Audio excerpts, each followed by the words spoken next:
नमस्कार दोस्तों, मैं सुरेश पांडे टाक दिल से में आप सभी का स्वागत है, हार्दिक अभिनंदन है। दोस्तों, किशोर कुमार का आपने गाना सुना होगा ना कि फूलों में तारों का सबका कहना है, एक हजारों में मेरी बहना है।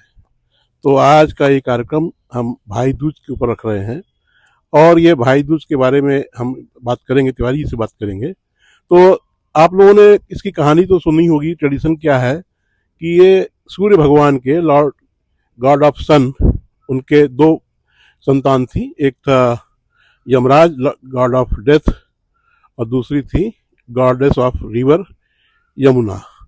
तो यमुना जो है बार बार भाई को बुलाती थी। वो इतनी व्यस्त थे डिवाइन काम में कि वो मृत लोग ऊपर आते ही नहीं थे। तो एक बार वो द्वितीया शुक्ल पक्ष, ये कार्तिक के शुक्ल पक्ष के दूसरे दिन द्वितीया को वो यमुना आए और वहाँ पर यमुना ने, सिस्टर ने उनका स्वागत किया, तिलक लगाया और उनको मिष्ठान खिलाया। बहुत प्रभावित हुए इससे, बहुत खुश हुए इससे। इन्होंने उनको वरदान दिया कि जो ये द्वितीया के दिन जो भी यहाँ आएगा, मेरी बहन से तिलक लगवाएगा, उसको मैं कुछ एक्स्ट्रा लाइफ दूंगा मैं। जैसे कि ये तो उस समय प्रिविलेज होता था इनका कि भाई आपका टाइम पूरा हो गया, यमराज के ऊपर है, कुछ आपको लाइफ और दे सकते हैं। तो तब से ये यमद्वितीया कहिए, भाई दूज कहिए, जगह जगह हर राज्य में अलग अलग कहते हैं, कहीं भाई टीका कहते हैं। अब ये भाई दूज ट्रेडिशनल चीज़ है, लेकिन आज के युग में हम लोग की सोसाइटी इंडिविजुअलिस्टिक होती जा रही है और उस पर हम लोग का फोकस है पूरा इमोशन से हट करके। अब जो है इमोशनल जो टच था पहले का, अब वो टोटल मटेरियलिस्टिक होता जा रहा है। और दुनिया भर के आप देख रहे होंगे कि लीगल बैटल्स हो रहे हैं भाई बहन के बीच में, प्रॉपर्टी इनहेरिटेंस को लेकर के। और लॉ क्या कहता है, तो क्या जेंडर जस्टिस हमारी जो बहनें हैं, क्या हम फैमिली में हम जस्टिस दे रहे हैं, क्या उनको जेंडर इक्वलिटी दे रहे हैं? इसी के क्रम में हम बात करने के लिए आपके सामने आ रहे हैं श्री बी के तिवारी साहब, retired IAS officer. Sir, over. नमस्कार पांडे जी, आपको एक बार पुनः आने वाले त्योहार भाई दूज की बहुत बहुत शुभकामनाएं। और हमारे एक और मित्र मिश्रा जी जो फोटो फ्रेम में नहीं है, वो भी हमारे श्रोता हैं, दर्शक हैं आज, उनको भी बहुत बहुत शुभकामनाएं। आपने इसका इतिहास का बड़ा सुंदर वर्णन किया कि कैसे इसका इतिहास है। उसमें एक थोड़ा सा मैं वृद्धि करना चाहूंगा कि सूर्य भगवान की दो पत्नियां थीं। तो एक पत्नी से तो यमुना और यम थे, और दूसरी पत्नी छाया से शनि महाराज थे। तो यमराज के भाई ही है और यमुना के भी भाई ही है। तो थोड़ा सा इसमें एडिशन कर लेना चाहिए। और इन लोगों का कार्य विभाग भी ऐसा है कि यमराज मृत्यु वाला कार्य करते हैं और शनि महाराज दंडाधिकारी हैं। सारे दंड का कार्य शनि महाराज के जिम्मे है। तो भगवान सूर्य के ये जो दोनों पुत्र हैं, ये पूरे सृष्टि का एक तरह से निर्णायक का काम करते हैं कि मृत्यु के देवता यमराज और दंड के देवता शनि जी। तो इन लोगों को भी प्रणाम करते हैं, भगवान सूर्य को भी प्रणाम करते हैं। मूल विषय ये है कि हम त्योहार तो मनाते हैं, लेकिन त्योहार की भावना का आदर करते हैं क्या?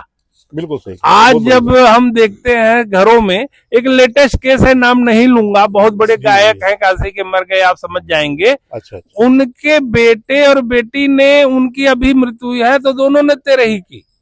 अब मर्यादा के अनुसार तेरही का अधिकार तो बेटे को ही होता है। बिल्कुल, हमारी जो परंपराएं हैं, परंपरा यही है। अगर बेटा नहीं है तो बेटी का बेटा कर सकता है, जी। नाती जिसे कहते हैं। लेकिन ये समाज की कुछ विसंगतियां आई कि बेटी को भी लगा कि हम भी करेंगे और उसके वाले में नहीं शामिल होंगे। तो जरूर इसमें कहीं ना कहीं प्रॉपर्टी डिस्प्यूट है। बिल्कुल। और कुछ कानून ऐसे बन गए अभी सुप्रीम कोर्ट के ही भी उसमें अनुपालन में कि बेटी को संपत्ति में हिस्सा मिल गया आज के डेट में। उससे बड़ी विसंगतियां होंगे तमाम परिवारों में। मैं देख रहा हूँ जैसे कि बनारस में भी एक रॉयल फैमिली है, वहां भी बेटियों ने तमाम दावा कर दिया है और बड़ा विरोधा। तो जो हमारी पुरानी परंपरा थी वो बड़ी सुंदर थी। लेकिन मैं भी आज भी अपनी बहनों को तीज भेजता हूँ, इस उम्र में भी शादी के हुए मतलब 60 साल बाद भी तीज भेजता हूँ।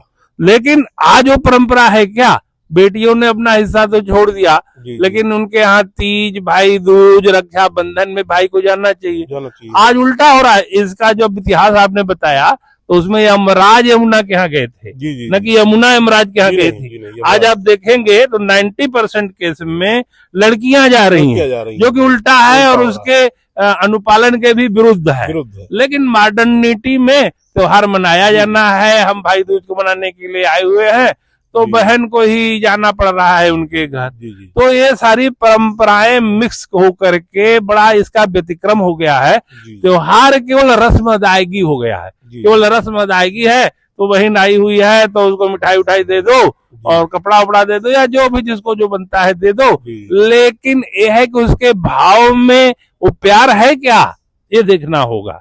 बहन भाई के अंदर वो प्यार है भाई बहन का, वो देखना बहुत होगा। जरूरी चीज है। अगर बहन भाई के अंदर वो प्यार नहीं है, तो इस त्योहार को मनाने के साथ उस प्यार को जागृत करिए, उसके परिवार से तो जुड़िए। मेरा तो यही है कि ये जो हमारा जो त्योहार है भाई दूज का, ट्रेडिशनल त्योहार है, तो आजकल जो ये लीगल बैटल चल रहे हैं, मैं तो बहुत परिवारों को जानता हूँ, सब में मतलब लीगल बैटल से इतना कदर है कि हम लोग सोच के भी हैरान हो जाते हैं।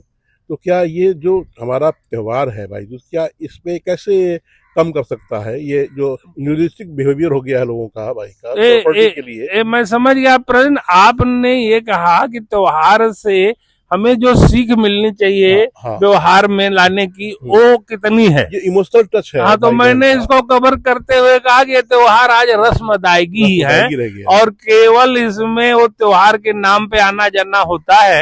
हाँ। और बाकी समय में कोई प्यार नहीं होता 90% केसेस। ज्यादातर देखा गया कि जो कोर्ट के जो अभी ये जो रूल ऑफ लॉ आया है इससे में प्रॉपर्टी ऑफ इनहेरिटेंस, इसमें लोग बड़ा उसको नेगेटिवली लेते हैं। क्यों? उसको क्या जेंडर जस्टिस क्या नहीं दिया जाना चाहिए? फैमिली में जस्टिस नहीं होना चाहिए? अब सरकार के फैमिली जस्टिस तो होना चाहिए। सरकार के कानूनों पे कोई टिप्पणी करना उचित नहीं है, तो, लेकिन मेरा ये मानना है कि इस कानून के आने से परिवारों में बड़े विघटन की स्थिति हो गई है, और तमाम तरह के वे आउट निकाल के लोग कुछ अनबन भी कर रहे हैं। तो इससे परिवार में समन्वय की स्थिति तो नहीं है, और काफी फूट पड़ने लगी है। तो ये वस्तु स्थिति है कि धन का जो असर है वो सबके ऊपर आता है। ये हमेशा से रहा है। कौरव पांडव का युद्ध कितने विशाल तौर पे हुआ, धन के लिए हुआ। राम रावण का युद्ध तो भी वो एक तरह से देखें तो अपनी सभ्यता के विस्तार का ही युद्ध था, लेकिन धन के लिए आदमी परिवार एक भी बचा नहीं। जब महाभारत का युद्ध हो रहा था, तो द्रौपदी ने कृष्ण से पूछा, क्योंकि भगवान देव सबको मालूम हो गया था कि इस युद्ध का रिजल्ट क्या होगा। तो भगवान ने कहा कि द्रौपदी, इस युद्ध में तुम्हारे पक्ष की विजय होगी, लेकिन द्रौपदी युद्ध का लाभ और आनंद मनाने के लिए ऐसा स्थिति हो जाएगी कि तुम्हारे 5 बेटे मारे जाएंगे और कोई नहीं बचेगा कौरव पक्ष में, और पांडव पक्ष में पांडव तो बच जाएंगे, लेकिन तुम्हारे 5 बेटे मारे जाएंगे। तो सन्न रह गई, बोली 5 बेटे मारे जाएंगे। तो अभिमन्यु भी अर्जुन का बेटा था, लेकिन वो सुभद्रा का पुत्र था, तो उसके बारे में उन्होंने नहीं बोला था। तो आपको पता है कि सुभद्रा के गर्भ से परीक्षित पैदा हुए थे, जो कि गर्भ में ही थे, और सारा युद्ध खत्म हो गया था, अभिमन्यु भी मारा गया था। तो लेटर ऑन तो सारी बातें ऐसी हुई कि युद्ध तो हुआ, लेकिन युद्ध का क्या लाभ हुआ? पांडवों को जिस 5 गांव के लिए वो मांग रहे थे, और एक सुई की नोक के बराबर जमीन कहा कि नहीं देंगे, दुर्योधन ने कहा था, तो उस युद्ध का क्या लाभ हुआ जब पूरा परिवार ही समाप्त हो गया? तो उस युद्ध का क्या लाभ हुआ? आप वर्तमान परिप्रेक्ष्य में देखेंगे कि आपस में इतना ज्यादा सब लीगल बैटल करेंगे, हाईकोर्ट सुप्रीम कोर्ट जाते जाते, कि उस जमीन की कीमत से ज्यादा तो उनका लीगल खर्च हो जा रहा है, और परिवार फिर विघटन की स्थिति पे पहुंच जाता है। तो इसको अगर आप समराइज करने, अगर ये कहा जाए कि जो रिचुअल्स हमारे हैं उसको हम क्या कहते हैं, पहले क्या प्रोटेक्शनिज्म था, खाली भाई बहन को प्रोटेक्शन के लिए, लेकिन उससे आगे बढ़ते हुए इसको इमोशनल टच को बनाए रखते हुए हम उनको एक फैमिली जस्टिस भी दें, तो इसमें कोई बुराई नहीं है, और एमिकेबली हो जाए हर चीज जो है, कॉन्शियस मतलब एक बेटर अंडरस्टैंडिंग हो जाए, तो वो बहुत खूबसूरत चीज है। और ये मेरे समझ में कोई ऐसी बात इसमें समाज को भी योगदान देना पड़ेगा जी जी कि छोटे छोटे झगड़ों को अपने लेवल पर निपटा निपटा ले, रहे, और सरकार को भी कुछ इसमें वाचफुल रहना पड़ेगा वाचफुल रहना पड़ेगा। कि इसको कैसे देखे, नहीं तो समाज बड़े विघटन की स्थिति की तरफ बहुत जा बहुत रहा है। धन्यवाद सर। तो दोस्तों, ये आज जो हमारा टॉपिक भाई दूज से थोड़ा सा आगे बढ़ते एडवांस होते हुए एक लीगल बैटल की तरफ भी आ गया, जो कि हम लोग आए दिन देख रहे हैं। तो इसी के क्रम में मैं चाहूँगा कि जो हमारा फैमिली ये जो त्यौहार है, सदियों से चला आ रहा है, रिचुअल्स है, इसको आगे बढ़ाएं और जो भाई बहन का इमोशनल टच को बनाए रखें।